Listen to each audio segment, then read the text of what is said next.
Pulp MX Network production.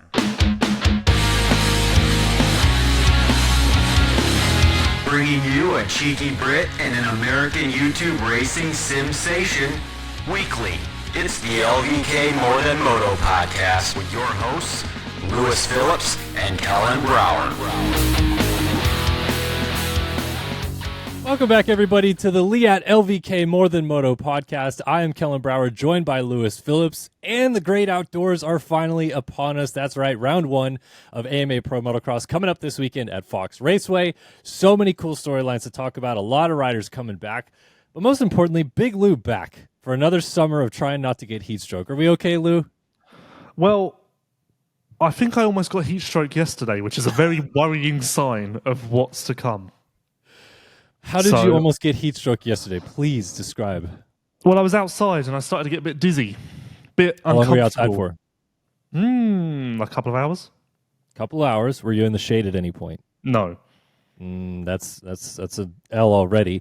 Did you drink water the whole time, or was it only Monster? No, actually, no, it wasn't. I didn't do a very good job, but it's fine because I think if you start now, then you can be ready for Saturday.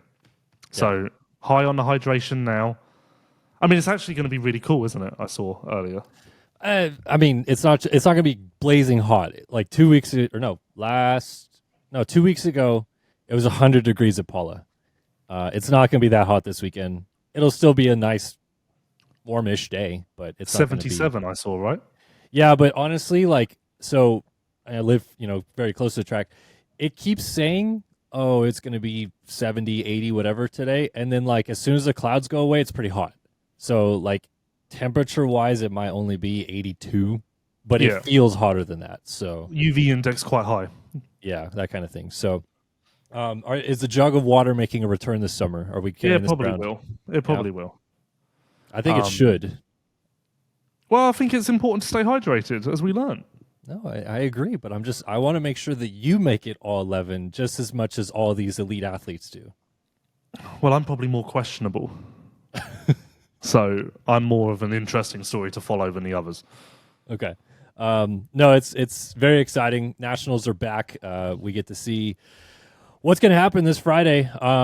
We'll get into our first topic here in just a minute, but genuinely, is this one of the more awesome culminations of a national championship we've had in recent years? Because I feel like most of the time we're dragging into nationals off of Supercross, and this feels like we're getting a rebirth.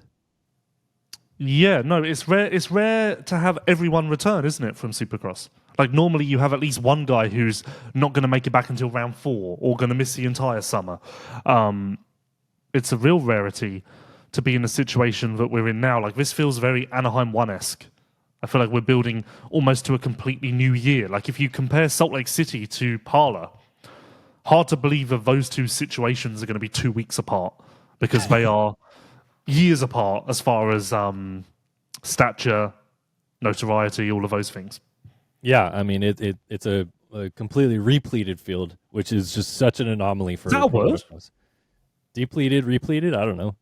Pleated field. I've never heard that before. It's a pleated field. No, but it's going to be super, super awesome. And let's get into it and talk about everything that's going to happen this weekend. Tell you guys about Leatt, Race Tech, Partzilla, Namura, and everyone involved with the show as we get on throughout the show. And if you're just joining us for the first time on the LVK More Than Moto podcast, what we do is we each have 3 topics, more or less, that we discuss. We're supposed to do about 7 minutes apiece. It has been going long, but we're going to try to keep it tidy today to discuss, and I'll lead off today. So my first topic of the day for you, Big Lou, is of the what I would call the 4 big storylines in Pro Motocross for the 450 class coming in. What has you most excited for this weekend? Is it Jet coming back, Eli coming back, Prado making his debut, or what version of Chase and Cooper Webb we're going to get coming off of this Supercross title fight? Okay, it's not Jet because I feel fairly secure in the fact that Jet will always be Jet. So there's not a lot of intrigue from my side because I just expect Jet to be Jet. Okay. If that makes sense? Yeah, no, it does. Okay. Tomac, I think, will start slower and build. So I'm not exactly expecting a whole lot from him. 5-4, 4-3 to start. So maybe not overly excited about that because I feel like fairly in line again with my expectations. I feel like it's not too much. There's not too far we can stray from those. Prado is a little more maybe. I mean, he's probably going to lead some laps. Maybe he leads laps for longer than expected. So I'm into that a little bit. Webb, I'm kind of out on for outdoors because like we'll see. But I could also be signed up for the how good will Chase be in relative to Jet, Eli, Prado. Okay. Like that, I don't know. Could he be far up the track and 30 seconds ahead? I guess so, based on health and momentum and testing and all of that sort of stuff. I guess maybe he should be. But will it be closer? Like that is an unknown to me. So if I'm ranking it purely on unknowns, then Chase and Prado are most intriguing. Okay, I'm going to go. Long-winded. Yes, we're going to go through each of these fairly quickly, but I want to start in order of which you were most excited. And to me, you seem to have the most uptick about Prado. So let's start with Prado. Monster Energy Kawasaki obviously only made it 3 Supercross rounds before he went out, really 2.5. He's been back on the bike for a while.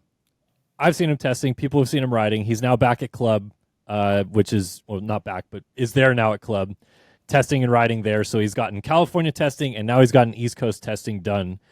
To me, I feel like he's kind of ticking a lot of boxes that are necessary to be the most prepared he can be for our outdoors here, because he's not just ridden in one place, and he's also not just ridden in California, which means that once we go east, he'll be okay.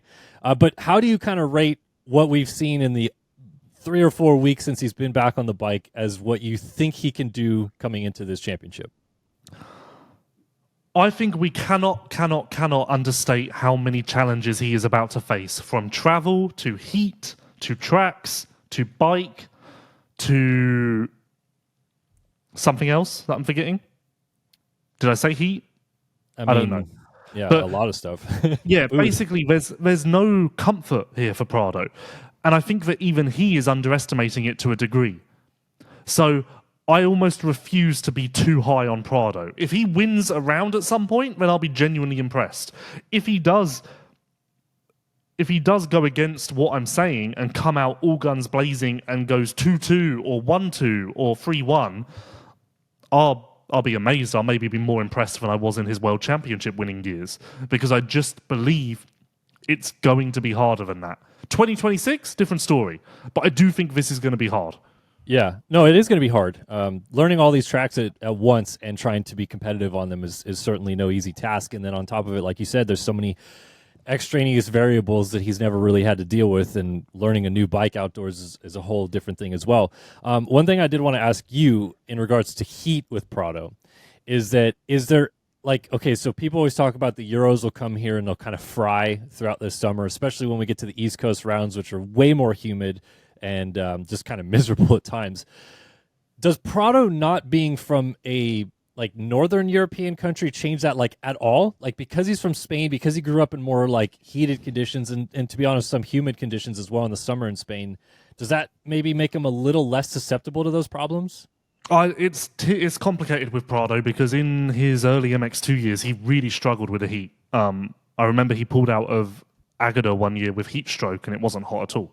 It was a fairly normal weekend by European standards. So by American standards, it was a cold weekend. That stigma followed him for years and years, and he has gotten over that. So I don't think it will affect him too much now, but I don't think he'll be immune to it. I don't think it will have a detrimental impact on his performance, but I think you will hear him say, wow, that was hot. Yeah. No, I mean, it's going to, like, I feel like it's going to be when we get to, I almost feel like it's more the back half of the season, because even when we get to High Point, usually High Point's like still pretty not that muggy. Yeah. But Redbud can be pretty gnarly at times. Millville's had some hot days, but yeah, that'll be interesting to see. I didn't want to dwell too much on each topic here, so let's move on back to the Chase topic, which was the second most kind of like exciting thing. You've been pretty high on, you know, the recent interviews you've done with him testing outdoors and getting back into a flow of things while trying to battle for the Supercross title. Seems to be going well for him. So in your opinion, it almost seems like he's coming in with like everything still rolling off of Supercross, and there's not a big hiccup in the step to get ready for outdoors for him. He's pretty much ready to go. Yeah, well, he and Ian Harrison both said to me in Salt Lake City after the race that they made massive improvements with the shock based on what they learnt in Supercross and understanding the hydraulics of that, and it's night and day difference. And Chase said it made him realise that actually last year he wasn't anywhere near the sweet spot, and it can go further. So that sounds positive. I mean, does that correlate to Fox Raceway? Maybe not. It's fairly unique in its setup. I think we've seen that a lot in the past, although Chase is great there. I think Chase will be great. I think it all just comes down to how great everyone else is around him, really, which is a weird position to be in. But he's certainly the statistical favourite purely because he's got momentum and health. Mm-hmm. Yeah, I agree. Dumb as it sounds. One thing that I think it's forgotten a little bit about Chase's championship last year is that he was very good in the second half, no question about it. However, if we go back to the first half of the championship, like he was really good at Fox and then obviously extremely good at Hangtown. And I think we all left Hangtown, if you remember, thinking like, oh, this is it. Like all the pieces of the puzzle are clicking. He's found a bike setup he likes. He's not going to finick with it too much. And then we got to Thunder Valley and it was like, what just happened? So he kind of, again, it's similar with Chase a lot, but he kind of went on a roller coaster to start the year before he leveled out and was really good. Do you feel that all these suspension changes that Ian and those guys are talking about means that we won't see that early roller coaster? I don't know. You've got to consider that last year at the start, it was still an adjustment period with the KTM. And also he was coming off of a very unsettled Supercross season, which wouldn't have exactly boded well. Bidwell? I think Bidwell. Bidwell for the outdoors and setting him up well for that championship. So no, I don't think there will be a roller coaster, but that doesn't mean that. I think there could be a roller coaster as in he's third 1 week and then first and then fourth, but that could almost happen to anyone because it is fairly deep. Yeah, I don't think we see what going for your very specific example of Thunder Valley. I don't think we see that where he crashed a lot and it was just messy. I don't think we see that. Yeah, but that I think the Thunder Valley thing, as yes, the field was deep still at that point in time, but I think it was also a factor that he took a setup from Hangtown that he thought was good at Thunder Valley and it didn't work and he was kind of like chasing his tail a little bit. And I personally don't think that's going to happen with him this year, but I wanted to hear your thoughts on that too. No, and he also, I guess we should consider as well, he said when he came back from the Supercross break in Birmingham, he said that he was done with messing with a bike and learning to just ride it. Mm-hmm. Presuming that same mantra has stayed true heading into outdoors, that should also help. I mean, we saw what it did at the end of Supercross. So it's tough. Chase gets a lot of flack from people. That makes this Pro Motocross season even a little bit worrying for him because I feel like if he doesn't capitalize on momentum from last year, second year on the KTM, everyone else coming in wounded somewhat, I feel like he's going to take a lot of heat from fans. Oh, yeah. No, I mean, and I wonder if that translates to pressure, whether he is also considering that himself a little bit. Like, I think there's a lot there to unpack with Chase. Yeah, I mean, the unfortunate thing for him is in the event that he does sign with Kawasaki, which again, it's, as you said, still not done or anything, but if he does and he wins the title, people are going to be like, you're stupid, why did you leave the bike that won you the title? And if he loses the title, then they'll just be like, oh, you're supposed to be the favorite and you didn't win. So he's kind of in a lose-lose in that a little bit anyway, but I think he's going to be exceptionally good this outdoor championship. Quickly, let's just combine Jet and Eli together. Coming back, both of them different situations. Eli's leg has not been as quickly healing as he hoped. Jet is, probably on the bike a couple days before the opening round. It's not going to be a lot. Like he did some turn track stuff, and then I think Jet's been hammering for a while. I think I'm not hammering. No, but he did some turn track stuff like a month ago, and I think he got onto outdoors like 2 weeks ago. I think it's more 3 to 4. I think it's more 4 weeks. Yeah, I heard different. Okay. I don't know about like 2 30-minute motos or whatever, but I think he's been fairly into outdoor prep for 3 to 4 weeks. Okay. Let's talk about Eli just real quickly. I wanted to bring up that he went on the Swap Moto pod and talked to Don Maeda, and he said in his own words that he has no excuses for this outdoor title. He's had more time than he's ever had to prepare for pro motocross, more time on the bike, setting wise feels more comfortable in general. So he said the term no excuses. But as you said, he's coming in maybe not 100% with the health side of it. And so doesn't that, I mean, like he should have an excuse, right? Well, that aside, I think what we're overlooking here, and I said this on the Vital preview, and this is quite blunt, but I think it's worth talking about. The last time, okay, Eli did 2 outdoors last year. Let's ignore those because realistically, what were they? The last time that Eli raced pro motocross, he was pushed all of the way by Chase. Since then, Chase and Jet have undoubtedly raised the level from then, right? I think that's fair to say. Stuff evolves. Jet was added to the class, which brought a new level. Chase had to meet that, blah, blah, blah. I don't think you can expect Eli to come in for the first time since 2022. Yes, I know he raced 2 races last year, but what are those? Who cares? And just kind of be like, pick it up. I think there's going to be an adjustment period for him to kind of get used to this new state of 450 MX with Jet and the new level that Chase has gotten to, right? Because we've seen it time and time again in this sport, other sports. Time waits for no man, and missing 2 seasons, stuff does evolve. Yeah. I mean, look, I agree with you. I do think that they did get better, and I do think that he has had too much time away from the track to just assume that things are going to go swimmingly.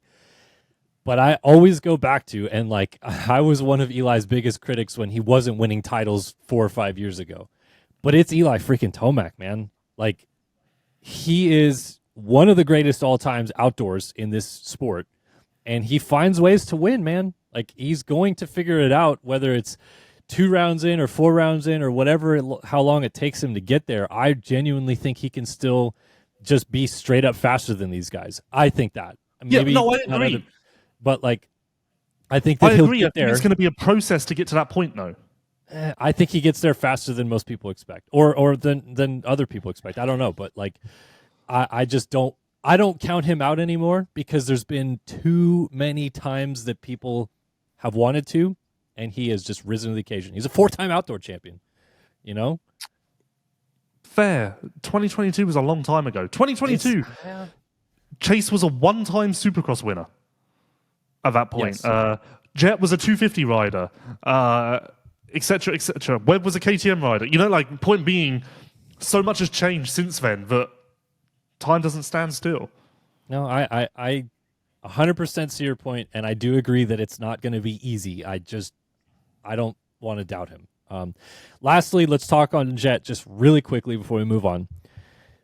Let's just do this. Where does Jet finish this weekend? We talked about limited prep and everything like that. I think we both agree that at some point Jet's going to start clicking off 1-1s, but how does it start? First or second.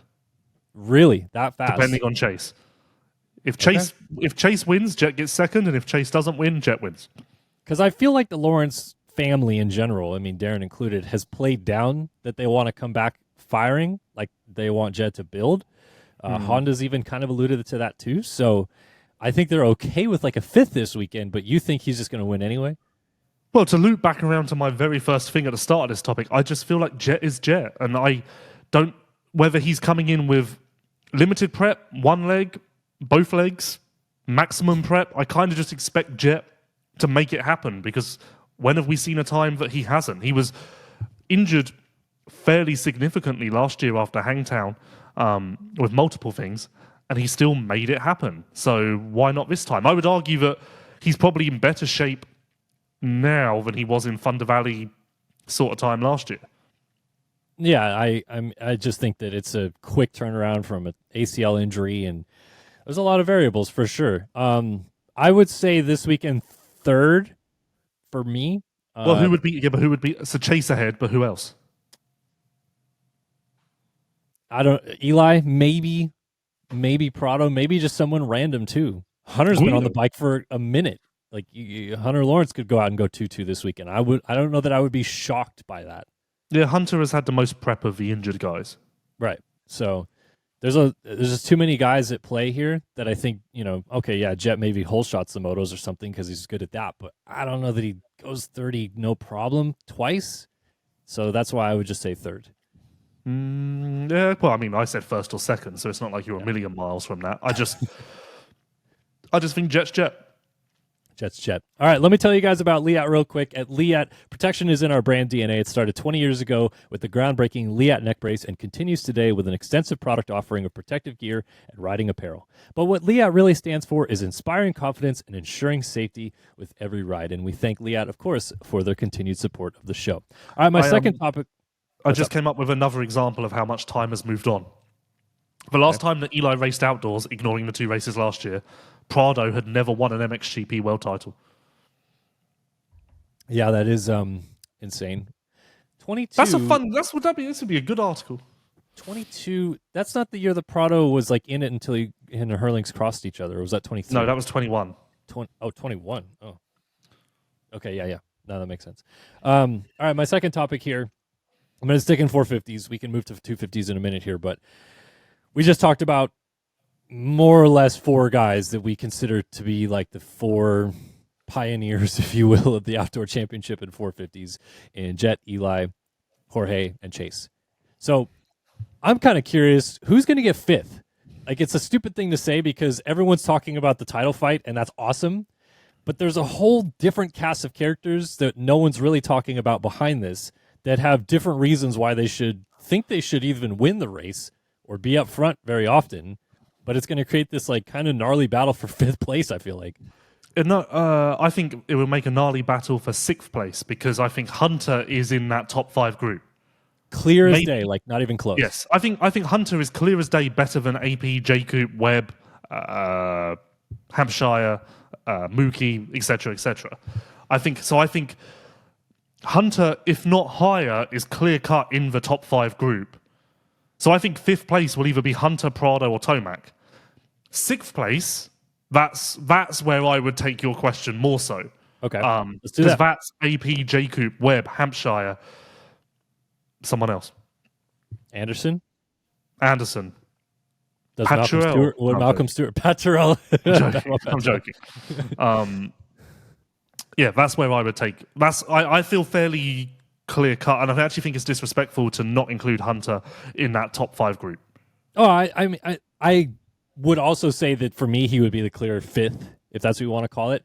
But I just was also trying to give the fair shot, if you will, to AP and J-Coop and even kind of Malcolm, who have been racing all of Supercross and been very, very good. Like, you can't just dismiss what they have done in the second half of this 450 Supercross Championship.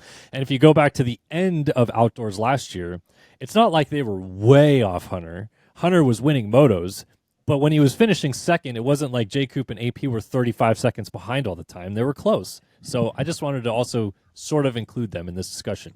Who's better, AP or J-Coop? See, that's a tough question. I lean J-Coop just because I think he's going to get better again this year. But AP was so good in the second half of Outdoors. So actually, almost with AP, is this a first half problem? Supercross, Outdoors last year, kind of in the past has sort of had the same issues. Last year's Supercross, he was better in the first half. True. And then before that, I can't remember. But maybe. I think AP does have a little bit of a, not a consistency issue, but a championship long issue. There always seems to be a dip and a rise.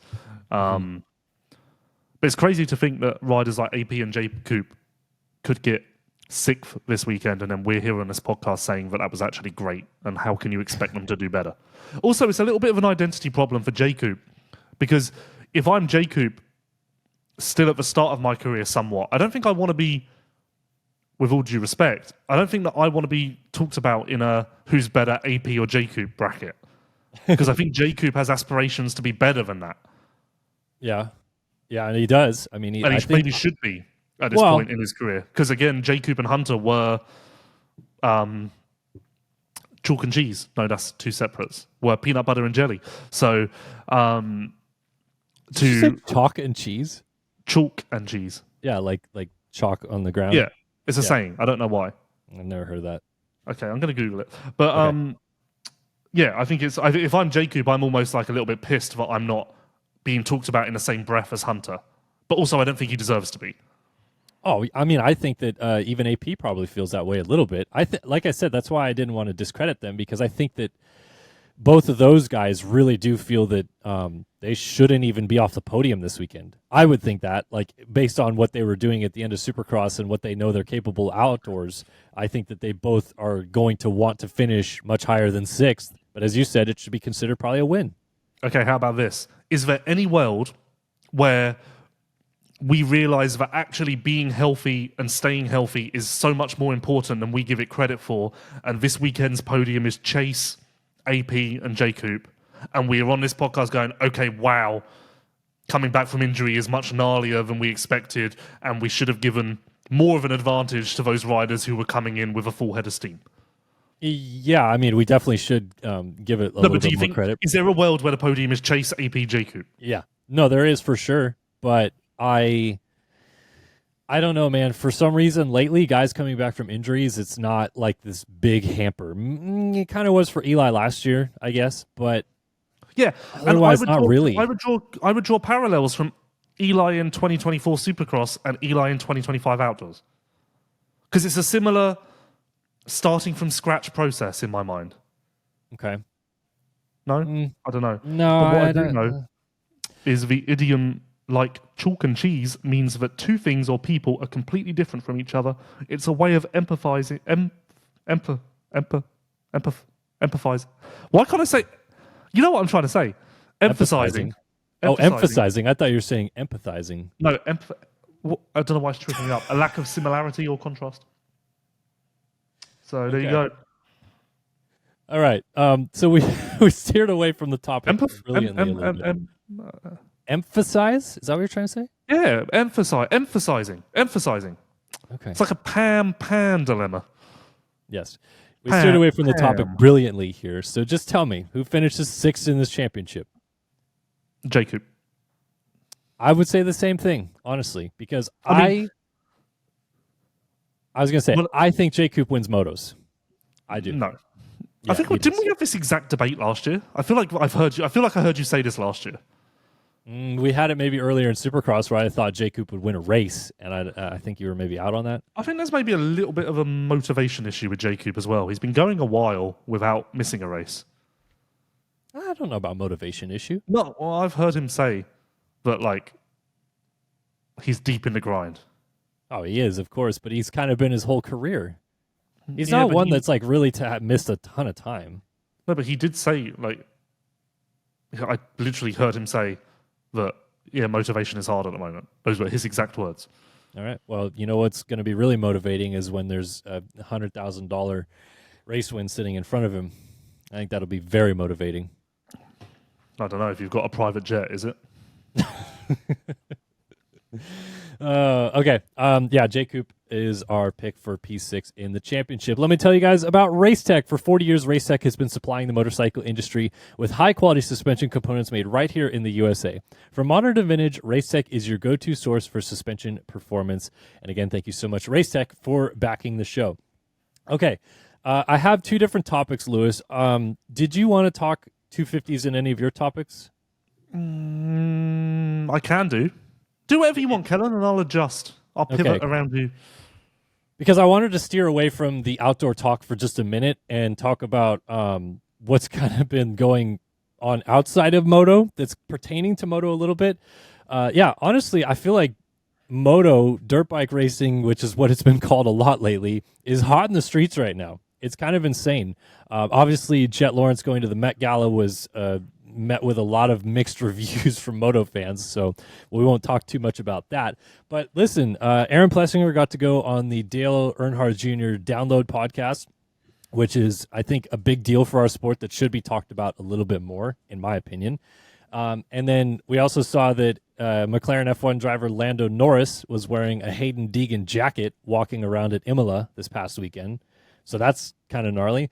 And then even Liam Lawson, who drives for the Visa Cash App Racing Bulls team now, was playing a motocross video game on the private jet when they were taking it back from Imola to where they live. So I knew about the first two. Where was the evidence of the third? And what game? Lawson posted on his, or no, Isaac Hadjar posted on his story Lawson playing MX bikes. What, this week or? Yeah, yesterday, I think. Oh, this must have been big in Kellen's world. Oh, it's huge. No, but seriously, Did Start Your Systems stop the press? no, we did not. Do We did you not get stop our system. when there's a stop the press situation at Start Your Systems? Do you stand up and yell "Stop the systems"? Yeah, no, I do. I really Okay. do. That would make sense. But like seriously, I don't feel like enough people are talking about all of this. Like this is kind of cool that Moto in a way is like tickling mainstream in these different facets a little bit and getting more eyeballs in front of, our athletes and stuff that way as well. Where, okay, yeah, are a ton of people going to start tuning in because AP was on Dale Jr.'s podcast? Probably not. And the same thing with Lando Norris wearing a Hayden Deegan jacket. But it at least shows that all these other different motorsports that we constantly talk about and reference are also paying attention to us. Yeah, well, it's interesting. I feel like I'm an interesting gauge of this because being foreign and having absolutely really no idea who Dale Earnhardt Jr. is, that means nothing to me. Okay, great, fantastic. But the other two mean more to me. Like I genuinely believed the Lando Norris thing was photoshopped. Me too. I did too. I couldn't believe it. I mean, I presume it was monster led. Maybe. But I almost wish there was more of a bigger deal made of that because I did keep an eye on F1 press to see if anyone explained the origin of the hoodie, and no one did, from as far as I could see. But that happens in F1. People do like what are people wearing? Like, why are they wearing it? Like, that sort of content does exist in F1. Yeah, there's a photographer named Kim Illman that does that a lot. I don't know if you've ever seen his content. Yeah, he I did not watch his video, but he normally does like a "here's what they wore in on Thursday" type of video. So I need to go check that out. But I almost feel like we should. I might try and copy his content for Moto. Okay, all right. But I don't think people care enough. But there's clearly the riders do. So much untapped potential, Kellen. Clearly the riders do because all the riders like to have fit checks. Like, yeah, exactly. And someone needs to put an emphasis on like the walk-in because that's how you build a media company. You put emphasis on walk-in, the riders catch on because they want to be involved in that sort of content. Then they consequently not look up to you, place you in a higher standing in their mind because they like the fact that you're leaning into something they like. Mm-hmm. But also, you can't just do it with any old brand because if you do it with an existing brand that they don't respect when it's lame and goony, you almost want to start, like if we started a Fit Checks of Moto Instagram and actually put effort into it and made it seem quite proper and correct, I think the riders would be like, that's sick. Yeah. So much untapped potential, Kellen. Once again, wasn't it the last podcast where we had this eureka moment? Of course, yeah. We always have our eureka moment of the podcast, I swear. There's It's so like much to do, everything Kellen. that should be done to make the sport better. Kellen.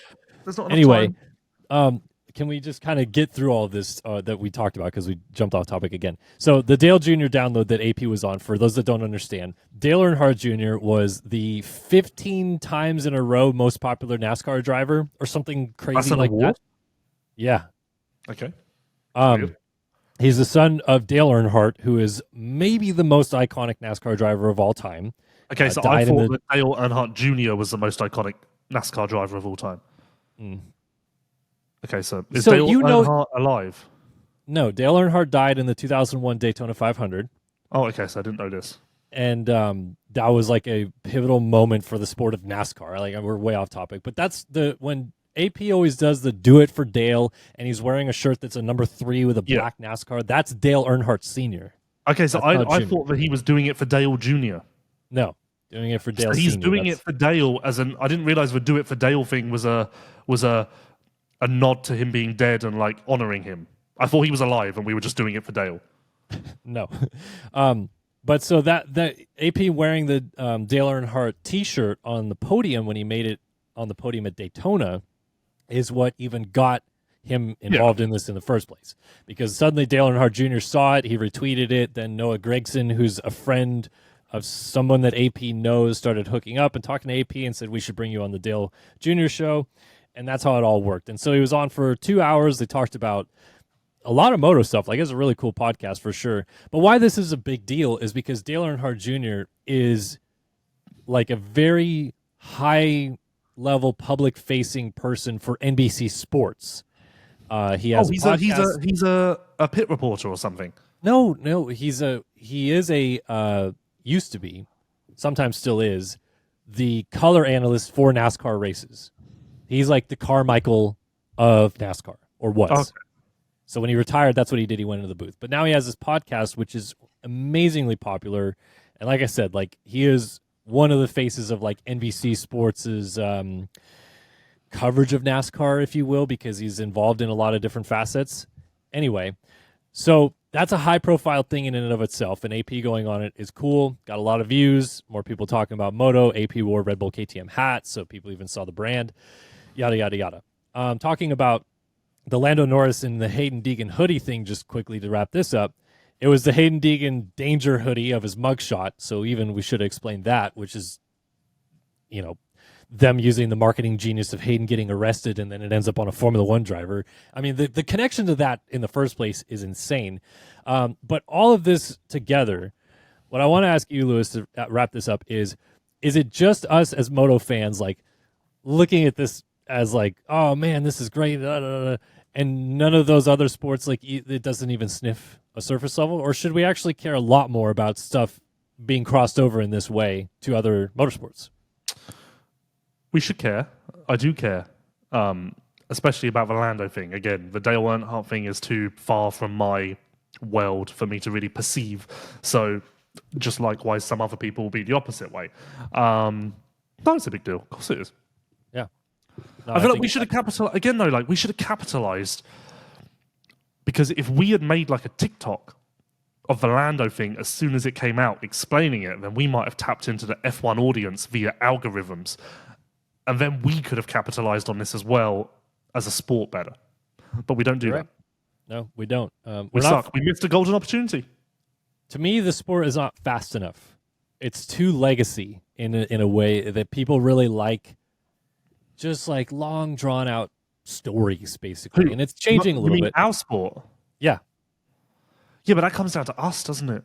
No, it does. But that's what I'm saying is, like, we aren't fast enough to be like, okay, if we find out at 4 p.m. before a Supercross race that Chase Sexton made a suspension change, you're right. Everyone should be going to TikTok and being like, big suspension change for Chase Sexton, blah, blah, blah, because that's what F1 does. Like, F1 is just as fast as you can get it out, that's how fast they get it out. I feel like with Moto, and this podcast is a great example of it too, here we are on a Tuesday just going deep on stuff, which is cool. Not bad at all.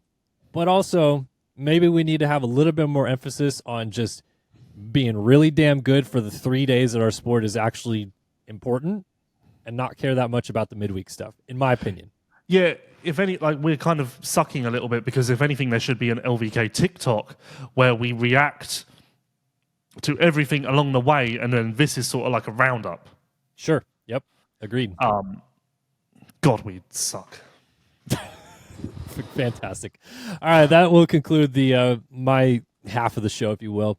Want to tell you guys about Partzilla. Partzilla.com is the premier OEM parts dealer and distributor. They sell OEM parts for Honda, Kawasaki, Polaris, Can-Am, Suzuki, Arctic Cat, Sea-Doo, Ski-Doo, and Yamaha motorcycles, ATVs, PWCs, and snowmobiles. Visit Partzilla.com to see their extensive line of parts and accessories. Quickly on a PRMX Blaster Power Racing team update. Mitchell Harrison, Cade Clayson, Jack Chambers, Preston Bass, Lucas still out, Hunter Yoder, and Mark Finnis. Who has the highest finish this weekend? Should be Chambers, right? Yeah? You think Chambers is like, what, 15th? 12 to 15? 12 to 15? Or maybe, well, I would say maybe Harrison, but the 450s is too deep.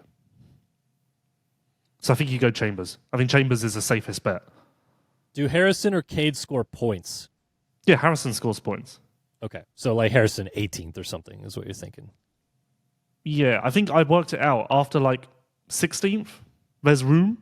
Yeah. But like, if Harrison beats Nichols, that doesn't surprise me. All right, fair enough. All right, what do you got for me, Lou? The second half of the show for Big Lou. Okay, where do we start? I want to do Eli again, but in a different facet. What should Eli do next year? Because this is hot topic. This is going to be a hot topic because I don't think that Eli will sign. I think the Chase signs soon. I don't think that Eli signs for some time. We know that he may or may not have tested to KTM after Salt Lake. Paolo Ciabatti of Ducati posted an Instagram story literally up the road from Cortez, which, I mean, it's a little on the nose. So we know the Ducati are there, maybe even as we record this. We know that he's out at Yamaha, and I wanted to talk about this because I think it's important to clarify. For some reason, people have taken this as he's out of Yamaha now, and he's going to... I saw someone say he's going to turn up at Fox Raceway on a KTM. I didn't realize we need to clarify that Eli is out at Yamaha means at the end of the season when team changes happen. I heard that in talking to someone, a friend of his, someone said to him, like, maybe you should just retire. Like, why change teams again? Like, but that's never really been considered. And the Swap Moto podcast that you alluded to earlier, I guess he said on there that that's also not happening. He's definitely going to be racing. So A, is it a good idea for him to keep racing? And B, what should he do? A, is it a good idea? I think so, because if he wants to, I think he has the right, if you will, to go as long as he wants. Like, Chad wanted to until he was almost 40, and some people at the end were kind of like, yeah, really, man? Okay, sure. But it's Chad Reed. Like, Chad Reed should be out there if he wants to be out there, kind of thing. So I think as long as Eli Tomac is 100% in, he should go racing as long as he wants. B, what should he do? Maybe just like a personal preference of mine. I want him to go to Red Bull KTM because I do not personally want him to go to a place that is new, unknown, if you will, a little bit, and have to jump through a bunch of hoops that may come up with that team and bike, etc., racing Supercross for the first time. Whether that's Triumph, which seems to be kind of out now, or Ducati, both of them are trying to put a 450 on a Supercross track for the first time ever, and you're telling me you're going to have maybe the hardest guy on a motorcycle in the field right now be the one to do it? I'm out. I think Red Bull KTM is a smart move. But this is playing fast and loose with reality a little bit. But I almost feel like the situation at KTM would not be too different to the one you described at Ducati, because when Chase first got on a KTM, Ian or Roger, one of them, said that they've never had a rider push the bike in the direction that Chase wanted to go. And they had no data for this, and it was all new. I almost feel like Eli will do that again. So there's going to be a lot of like relearning and starting from scratch and figuring this out. So I don't necessarily feel as though any of the options are plug and play. Agree? Yes, I mean that's fine, but also, okay, maybe he's wildly different than anyone they've ever had on a KTM before. But KTM also has 200 450 Supercross starts behind them that they can at least go back to and be like, okay, so when someone was actually pushing the bike this hard, this is what we saw, or this is what they did, or this is blah, blah, blah, blah, blah, blah, blah. And they also have, in my opinion, an infrastructure there that's ready to sustain that. Whereas we don't know with Ducati at all, and with Triumph kind of barely, because they're still that fresh. Like, to me, as cool as it would be to see him go take a brand that had never done this before and push them to that level, I just think it's a safer option, if you will, and makes more sense to go to an established brand and an established motorcycle in which he could more than likely come in 100% ready to go with an off-season to work on it. Yeah, no, that's all fair. I wonder if Eli's, because obviously the KTM thing hangs in the balance until Chase decides what he's going to do. I wonder if Eli's a little bit, what would you say, pissed off that A, the Yamaha door appears to be closed, and then B, he's also just has to wait in line until guys who are perceived to be more attractive than him decide what they want to do. Like, that's something that Eli's never been in the position of. I wonder if that almost winds him up a little bit. Because I think it would, wouldn't it? You'd be like, what the fuck's going on? I'm Eli Tomac. I won. Before I got injured this year, maybe I would have been the champion. And now I'm not wanted by my current team, and I have to wait in line for other people to decide before I can pick up the scraps. Like, it's new world for Eli.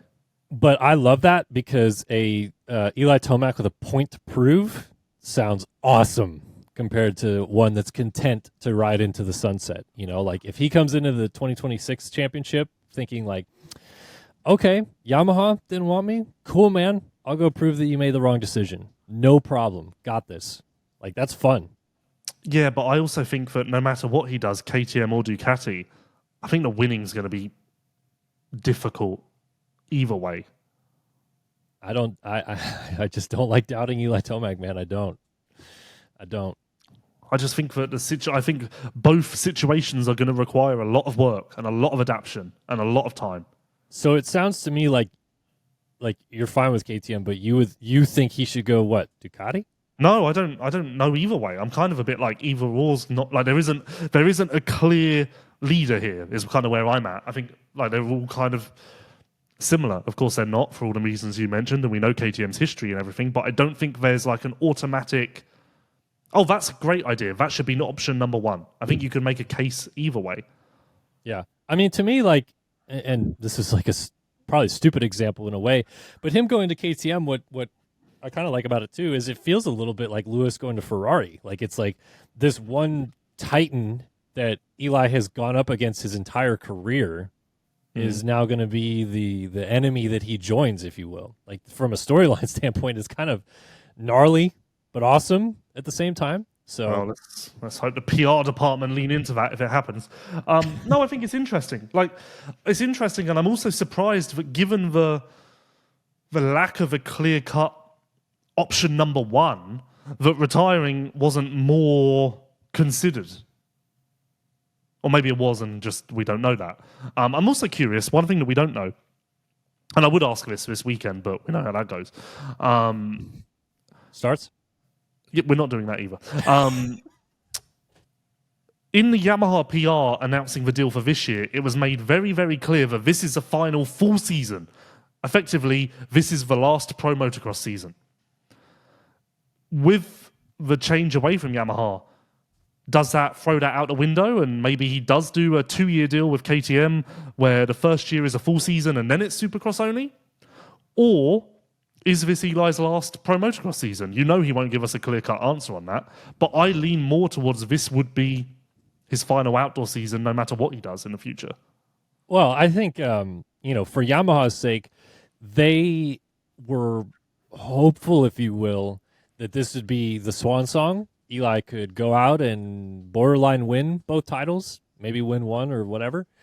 And then we wave him off into the sunset, and in 6 months' time, Hayden Deegan jumps on a 450, and everything's great. We pay Cooper Webb his huge salary bump that he needs because he's a champion now, and we just keep trotting J. Coop out as the third guy. So I think that they were just hoping that's how it would go. I think they were hoping that last year and the year before as well.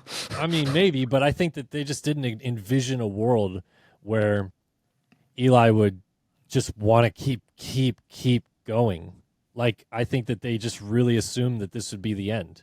And now they're just, I'm sure, I would be willing to bet that Yamaha would like to keep him if they had infrastructure to do it. But there's not going to be enough personnel and mechanics and money to go around because you're going to have to pay 3 A guys basically by 2026 outdoors if Deegan's moving up. So there's not room.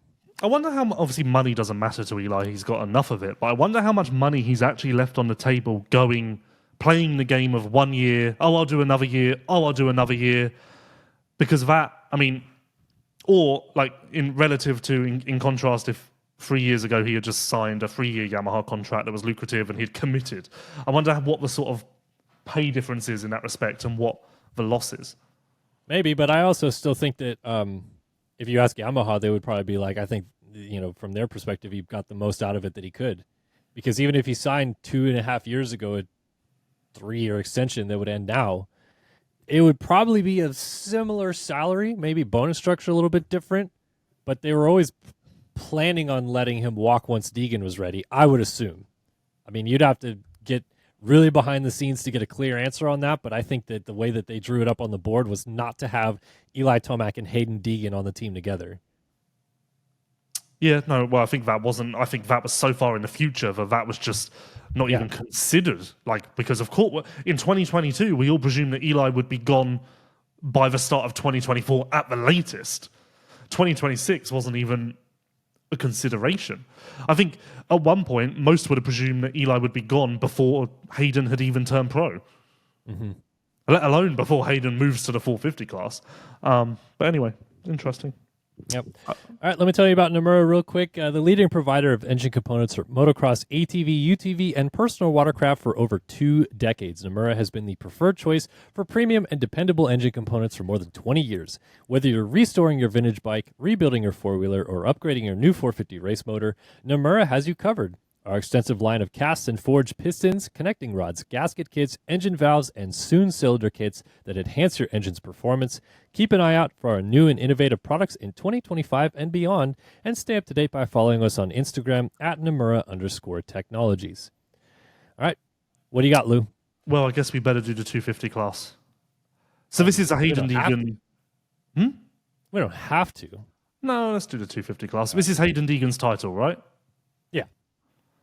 Cool. That's the 250 class done. Okay, so moving on to topic 6. No, who's the biggest challenger? Hymus? Maybe? Hymus from a one weekend point of view, but we just need to see it consistently over a season. That's the question mark, I think. I think the biggest problem is that there isn't really a clear second guy.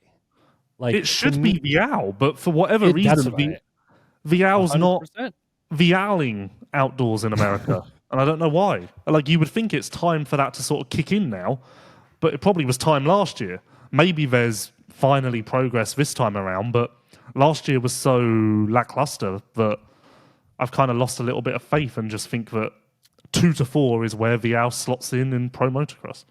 Do you think there is any world where Vial, now knowing that this is his last, other than SMX, last chance to go get it on a 250, that he's like just going to be a whole different level of motivation? No. I think Vial's fairly even keel across the board. But as we've seen, again, like this is later in a championship fight, I feel like when his back's up against the wall or the end is near, if you will, he rises. And so I feel like if you say this is your last 11 opportunities, like maybe that just clicks something else in his head. In a weird way, I almost wish that Vial would move to a 450 for outdoors. That'd be fun.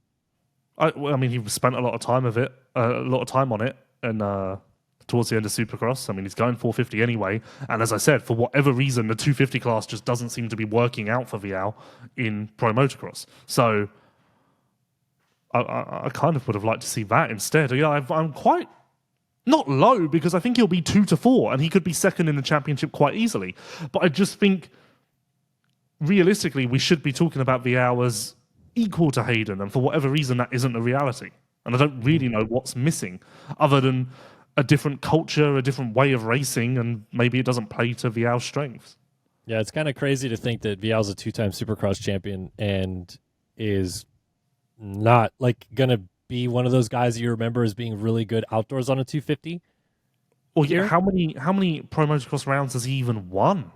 Like 4? 3, 4? 1 a year? Like not a lot. I'm going to actually try and look it up now because I'm genuinely curious, but it can't be much. No, not much. How many why do we do 2 years, right? He's done? He's done 3 now, hasn't he? No. 2, you're right. This will be his third. This will be his third. He won Ironman last year. That was his only win. So that's 2, shocking. Southwick and Ironman, those are his 2. That's insane. That is actually insane. Like, yes, we know the struggles of adapting. We know the different culture, all that comes with moving to pro motocross, as we discussed with Prado. But Vial should have found a way to squeak out a couple more wins on his good days. Yeah, he won 3 motos last year, so the one overall that's not helping his case. I know. Can we do this then, real quick? We know Deegan's going to win a motos. Who wins motos? Vial, right? Vial, Hymus, Kitchen. Yeah. Masterpool? I don't know. He did last year, so what do you expect from Masterpool?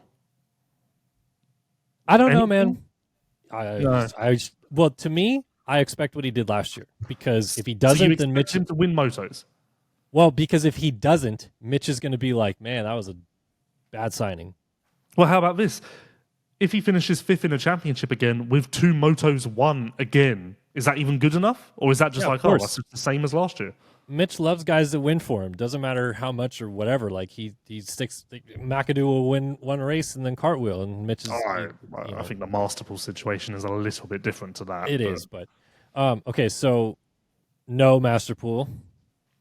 I'm out on Masterpool. I could almost just see it being those 4. Joe won one moto last year. Joe won a moto. I'll say no to Joe because I just don't feel like it's going well. How about Juju? No, I think Juju will be a lot better, but I think that's a leap for 2026 maybe.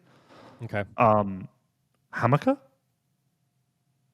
I gotta see it, dude. I have no idea. Any Triumph rider? When does Jalik come back? Like Redbud sort of time. No. Jalik can't be. Why is Jalik the one you went to? Why not Jordan or Mickle? Well, I just wanted to know like how deep into the championship before we have like the Triumph quartet back, if you will. J-Mart? That is a very interesting story, isn't it? I mean, seriously. So J-Mart's on a 3-race deal. How does this go? Like, let's not make this a topic. Just quickly. I think 4 to 8. Dude, 4 to 8, he needs to be on the team all year. He's going to be on the team all year. And as long as it isn't a complete disaster, he's on the team all year. If he wins motos, dude, I don't think he wins motos. Dude, who knows? I think it'll be hard. I think it'll be harder than people expect. Has to again, for the same reasons that I said about Eli. Time doesn't stand still. It just doesn't. Yeah, but it's all again. It's also like we see J-Mart just like what was it 3 years ago on a star bike when you just are like, is he really going to keep? Oh yeah, no, he just starts winning motos again. Cool, sick. Yeah, I guess. And his wrist was broken when he was doing it too. He had like a broken bone in his wrist, and he was still winning motos. I feel like for the majority of J-Mart's career, he had some sort of lingering, like, oh, this is broken, or this is bothering him. I don't know why. That seems to have been his MO for quite some time. I'm like, a lot of people have said podium. I think that's a very, very good day. Yeah. No, yeah, it should be, but also. So you think Ty wins a moto? Nah, I don't think he does, but I think that if he doesn't, it looks bad. So what do you say about Joe? I think Joe wins 2 motos maybe late in the championship. So you're saying 5 moto winners, I'm saying 4. Yeah. Okay. I mean that's I stand with you that Mickle could win one.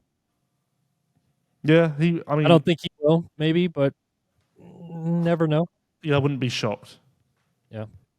But Deegan wins by 50? 70? Deegan wins before the final round. So plus 50, at least. Yes, I think that's... I think if Deegan were to lose this championship straight up, it would be one of the more surprising losses in recent memory. Agreed. I would argue that actually this is one of the more clear-cut favourites we've had in years. Jet was pretty clear-cut. Yeah, that's true. No, that's true. That's true. That's true. No, you're right. That's true. And also, you're right. You're just completely right. That's right. Okay. Yeah, well, I guess that's the 250 class. Yeah. Moving to our last topic here. Yeah. Shall I do a non-moto? It is more than moto. Yeah, I'm just trying to think. I've got a list here. I asked my best friend ChatGPT for some non-motos, and it's given us a lot. 100 suggestions, in fact. But I don't actually like any of them. What is this? Gravity is now optional, but you have to carry a raccoon in a backpack to control it. How does your life change? I don't even understand what that means. Is the raccoon Louis? No one will understand that. Is the raccoon controlling gravity? Is that what you're controlling? You have to keep it in your backpack? I don't know. Gravity is now optional, so I'll just choose to live life as normal then? Like, I don't understand. So maybe ChatGPT isn't the I don't know, the master that we all fought. You've been cursed. One of your friends now narrates your life out loud at all times. Who do you pick? Please pick me. I'd really like to do I've that. been cursed, and one of my friends narrates my whole life Yes. out loud. I'll do it. I volunteer. It would be funny if it was you, See, because that I could feel be- like you would just have like the most snarky tone with a lot of things that I do. Yes, of course. We've got to make it You interesting. would be for like, people. and of course, Kellen picks up his child again, or something like that. There's not a lot happening today. How fucking boring is this? Oh god. Let's see here. There's got to be something better than that. You live in a world where ducks are in charge of taxes. What's your strategy for survival? Well, I'd probably just pay the ducks my tax and then continue life as normal. Now, Yeah, what is that was- supposed to mean? I don't know. It's really bizarre how. I'll tell you what I asked ChatGPT. I said, I want hypothetical questions, crazy stuff, ones that have no bearing to reality. So I guess that. Clearly they listened. We don't like that either. I wonder if you can, because this is definitely getting more possible. I wonder if you can like send ChatGPT or some sort of AI like a couple episodes of ours, and then have it listen, and then pick up like things that we banter or yell about, and give us a funny topic to do. Yeah, like based on what it hears or who, like the cadence or the vibe of the podcast. Yeah. You're making a reality show with 5 historical figures. What's the premise and who gets voted off first? I have no answer to that, but that does remind me of a very funny clip that you should look up of a British comedian who's now dead, rest in peace, very funny man, called Sean Locke, who somehow he must have gotten a question similar to this on a panel show, and he said he would reincarnate the top leaders of the Nazi party and put them on an island and call it Nazi Island. And they have to survive amongst themselves. And it's very funny. You should find a TikTok clip. It's very funny. It's very, very funny. I laughed out loud when I first watched it. We're not really doing well with having a good question here, are we? Here we go. man. How about this? True or false news headlines? I say them, you answer. Florida man arrested for trying to ride a manatee while wearing a Darth Vader helmet. True or false? Oh, that's 100% true. Anything That's that goes true. in Florida would That's happen. true. 2. Belgian town holds annual competition to see who can cry the longest into a bucket. Oh man, that's honestly like I feel like that definitely could be true, but I'll go false just to be contrarian. Okay, that's correct. 100% record so far. Japanese company offers crying rooms staffed with professional weepers to help employees vent emotions. That sounds like something Japan would do. I'll say true. That's true as well. Canadian zoo fines visitor for mooning a penguin during feeding time. I mean, Canadians I don't think are always that crazy, but I'll say true. Ah, that's false. Oh, Your man. your first mishap. Town in Ireland elects a goat as honorary mayor during its annual festival. Town in Ireland elects goat as honorary mayor. True. I don't know if that's Ricky. That is true. Man claims he time traveled from 2075 to warn us about the rise of squirrel overlords. I think there's a TikTok account dedicated to this. What's your answer? I'll say true. Okay, it's false. German man builds working tank from recycled beer kegs and drives it to get groceries. That sounds very true. That's false. Oh, really? Now someone's going to do that. World record set for most people dressed as Smurfs gathered in one place. 2,762 in a German village. That was true. I think I remember reading about that. Okay, that is true. Scientist trains pigeons to distinguish between Picasso and Monet paintings. False. That's true. Oh. Utah man tries to rob bank with a potato peeler and a motivational speech. False. That's false. New Zealand wizard has been on government payroll for over 2 decades to promote tourism and cast good vibes. Isn't that what just Ben Townley does? Wow. True or false? True. That is true. Arizona homeowner finds entire alligator cult living in basement, led by a guy named Rick. False. Yeah, that is false. Why would there be a man there called Rick? Finally, museum in Sweden lets visitors burrow a stranger for 30 minutes and talk to them like a living book. What? I don't know what the living book would mean. I'm going to say false. That's true. Oh. Yeah, I don't know what that means either. Living book? Yeah. So, like, you read, But you talk, you don't talk to a book. you narrate the book? Like, would it be like you borrow a stranger and you go, like, and now the man frolics in a field, and the guy has to go run across a meadow? It doesn't make sense to me because you just don't talk to a book. Why not talk to him like a living man? Well, I mean, you can narrate a book. You don't talk to a book, but you narrate a book. That's how I interpreted it, at least. Yeah, that was all right. ChatGPT did okay with that. Okay, well done. Yeah. You have to be stuck on a 10-hour road trip with 3 people. Anyone, real or fictional. Who's in the car? 10-hour road trip with anyone. I feel like I would want to be on like a road trip with like comedians or something that would keep me laughing.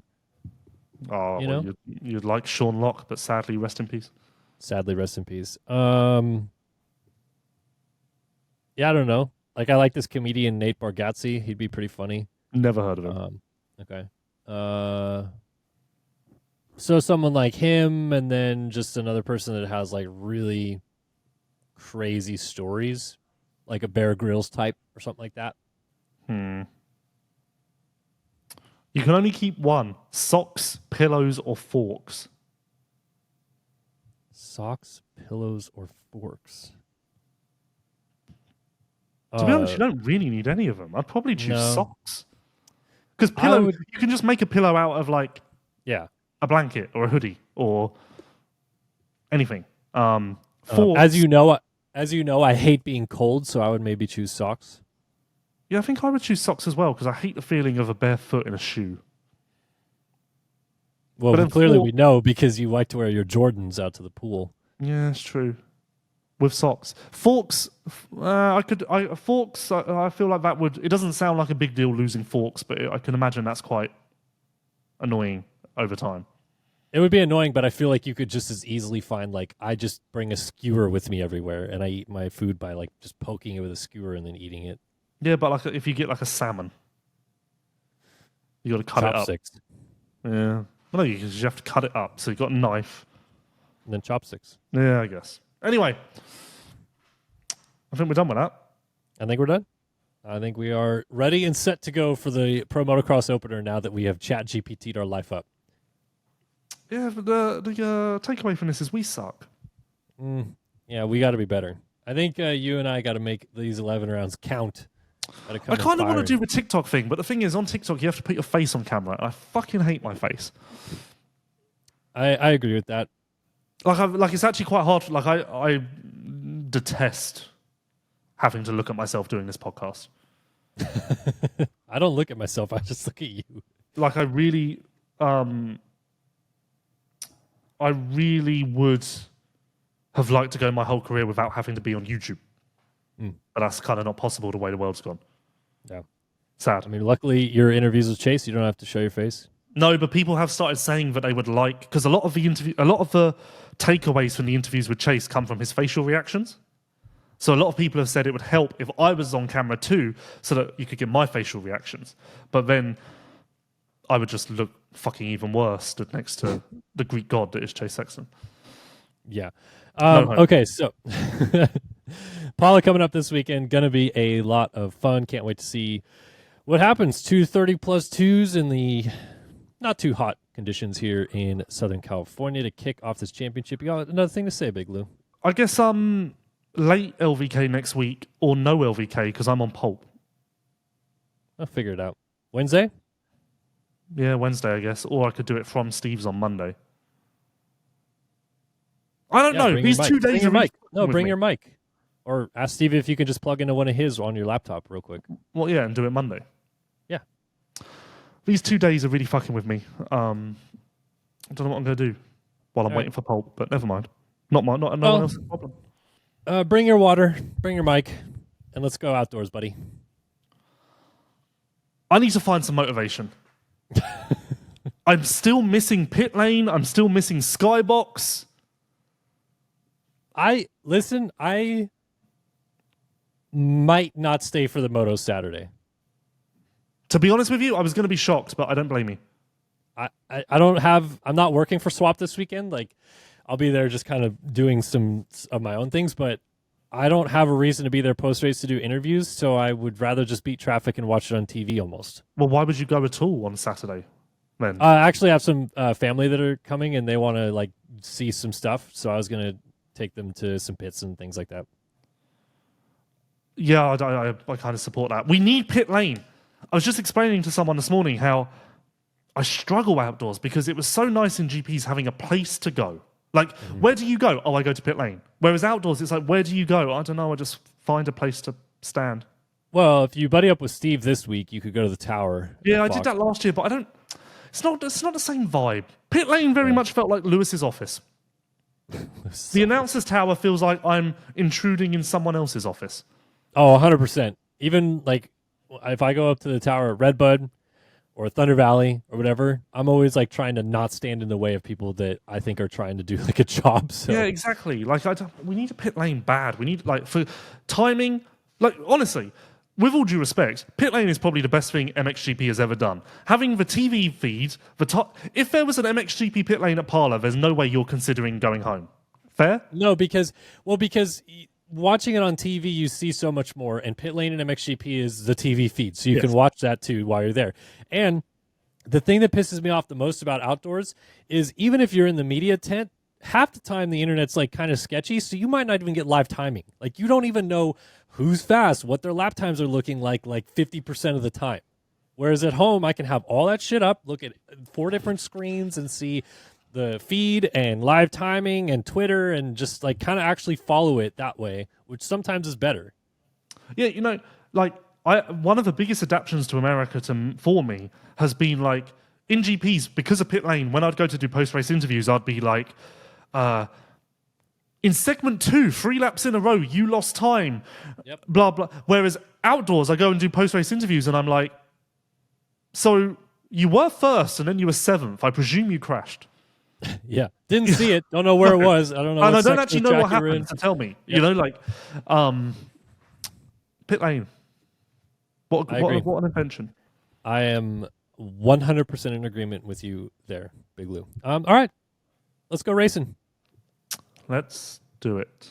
All right, thanks to Leatt, Racetech, Partzilla, and Namura for backing the show. We'll see you guys next week to recap what the heck just happened at the Motocross opener. Thanks for tuning in. See you guys soon.